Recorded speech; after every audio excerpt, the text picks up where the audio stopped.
नमस्कार, मैं राकेश सिंघा।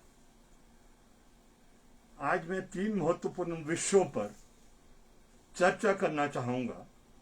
असल में चर्चा नहीं है, ये एक किस्म से मेरी पार्टी की तरफ, मार्क्सवादी कम्युनिस्ट पार्टी की तरफ से मौजूदा परिस्थिति में कुछ महत्वपूर्ण जो विषय है उसको लेकर बयान देना चाहता हूं।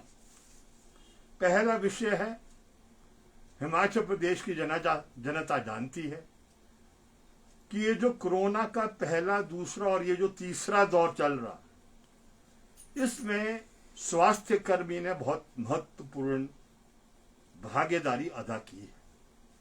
और आप जानते हैं, स्वास्थ्य कर्मचारी ऊपर डायरेक्टर से लेकर निचले स्तर तक जो आशा वर्कर है, 102 की सेवाएं हैं, 108 की सेवाएं हैं, हॉस्पिटल के स्टाफ है, जो आपके नर्सेज है, डॉक्टर्स हैं, ये सारा स्वास्थ्य कर्मी।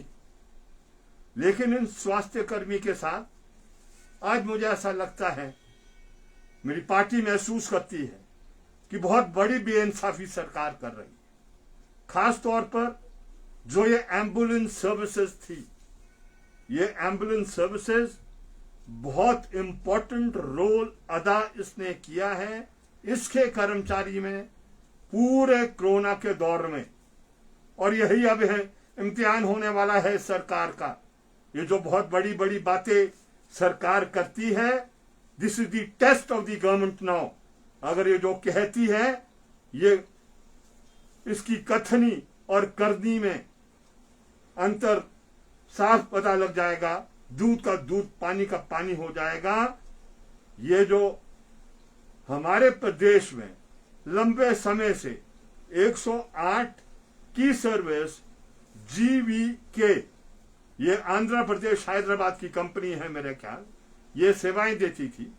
और ये कॉर्पोरेट सोशल रिस्पॉन्सिबिलिटी के तहत ये कंपनी का निर्माण, शायद अगर मेरे तथ्य करेक्ट है, 2005 में हुआ था। हिमाचल में कब इनकी सेवाएं ली मैं कह नहीं सकता, लेकिन ये सेवाएं दे रही थी। बहुत से मसले इनके थे, जिन मसलों को लेकर कर्मचारी, जो मैनेजमेंट है, उसके बीच में विवाद चल रहा था। हाई कोर्ट में भी कुछ विषयों को संज्ञान वो सुओ मोटो अपनी तरह से वो नोट किया था। कुछ बात हाई कोर्ट में भी शायद चल रही थी, मैं उसके बारे में बहुत क्लियर नहीं हूं। लेकिन ये जरूर है कि समय समय पर इनका मैनेजमेंट से विवाद सेवा शर्तों के प्रश्नों को लेकर चला है।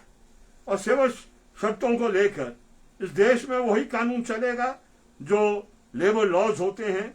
8 घंटे की ड्यूटी होगी, हफ्ते की छुट्टी होगी। आप 8 घंटे से ऊपर आप काम लिया जाएगा तो दुगना वेतन मिलेगा।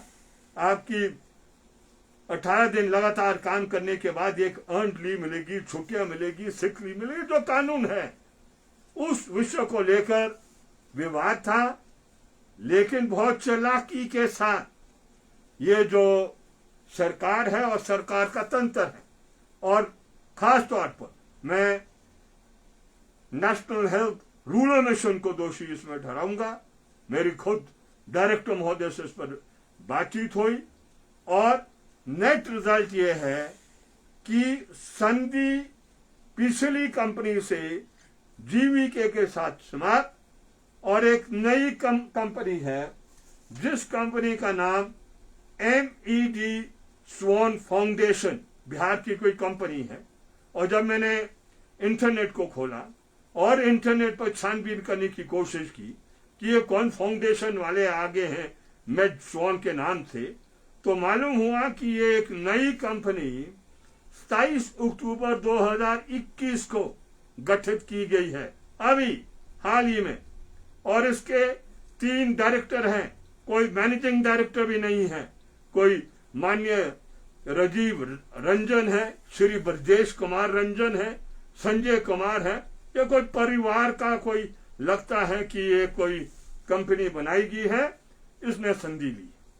और पुराने कर्मचारी रखे नहीं, नए की क्या भर्ती की जा रही है, सेवा शर्त क्या होगी कुछ कह नहीं सकते हैं।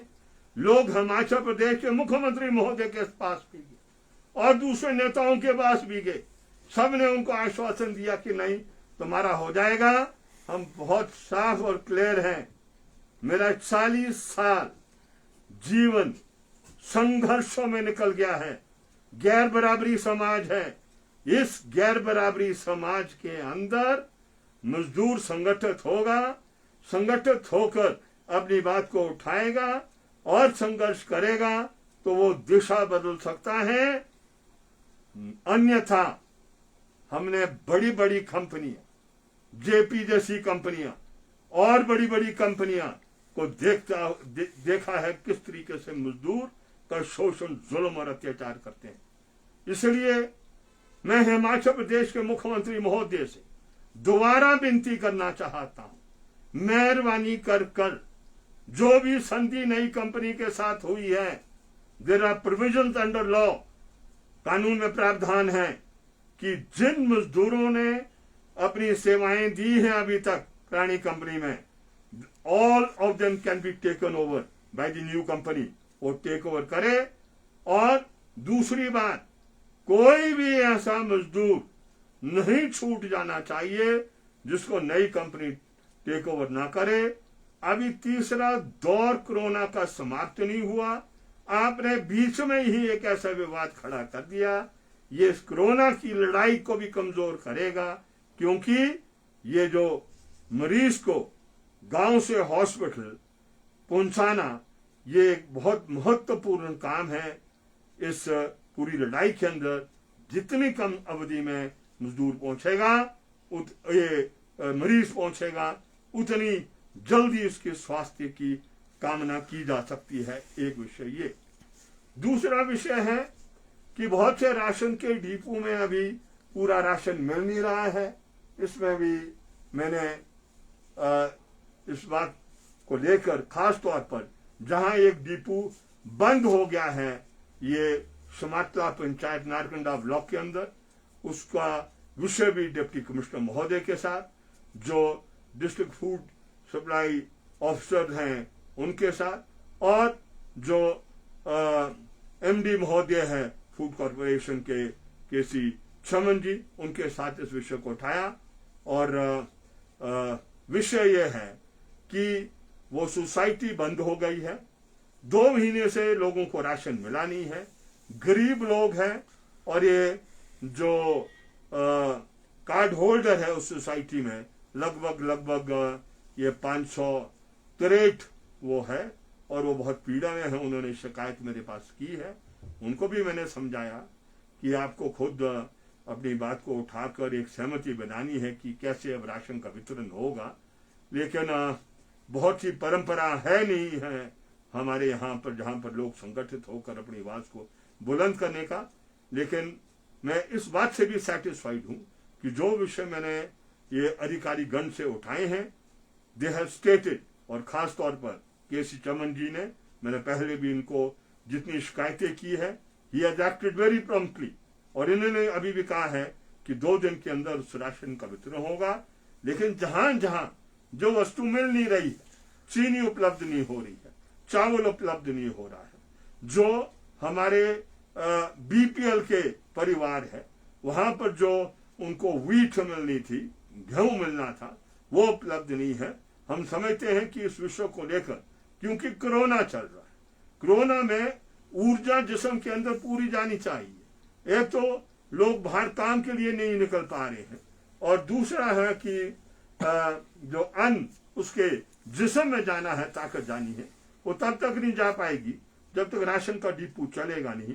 तो ये दूसरा विषय है जिसको लेकर ये हम आम लोगों से ये साझा करना चाह रहे थे बात। और तीसरा विषय है वो है ठेक से ताल्लुक रखने वाला, और उसमें भी बहुत स्पष्ट पीडब्ल्यू विभाग को हमने कह दिया है कि ये तौर तरीके बंद करो, क्वालिटी ऑफ वर्क सबसे महत्वपूर्ण है, और क्वालिटी ऑफ वर्क को कॉम्प्रोमाइज करने के लिए जो निचले स्तर के कर्मी हैं उनको ट्रांसफर जगह जगह किया जा रहा है इस दृष्टि से कि जो बिलो स्टैंडर्ड कार्य हैं उनको अप्रूवल मिल जाए, ये कतई हम नहीं होने देंगे। जब तक मैं एमएलए हूं मैं ये अनुमति नहीं देने वाला। मैं एमएलए की परवाह नहीं करता हूं। ये कल को मेरी एमएलए गिरी चले जाए, लेकिन स्टैंडर्ड ऑफ वर्क में कोई कमी नहीं होनी चाहिए। पीडब्ल्यू समझ ले, ये इस पैसे के मालिक नहीं है जो सरकार देती है, अलग अलग साधनों से आती है। They are only the custodians. ये सिर्फ उसके रखवाले हैं।